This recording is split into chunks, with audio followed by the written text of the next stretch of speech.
Higher secondary അധ്യാപകർക്ക് ശമ്പളം മുടങ്ങിയതിൽ പ്രതിഷേധം ശക്തമാക്കി പ്രതിപക്ഷ അധ്യാപക സംഘടനകൾ. മെയ് മാസത്തെ ശമ്പളം മുടങ്ങിയത് 8,000-ലധികം അധ്യാപകർക്ക്.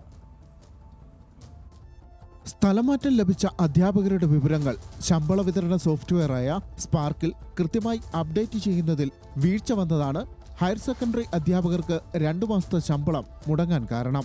അധ്യാപകരുടെ പ്രവർത്തന കലണ്ടർ വന്നിരിക്കുന്നു. 225 ദിവസമാണ് പ്രവൃത്തി ദിവസമായി വെച്ചിട്ടുള്ളത്. നമ്മൾ കഴിഞ്ഞ വർഷങ്ങളെല്ലാം 200, 202 ദിവസങ്ങളായിരുന്നു പ്രവൃത്തി ദിവസം. ഈ പ്രവൃത്തി ദിവസങ്ങൾ, അതായത് ആകെയുള്ള 30 ശനിയാഴ്ചകളിൽ 20 ശനിയാഴ്ചയും പ്രവൃത്തി ദിവസമാക്കി.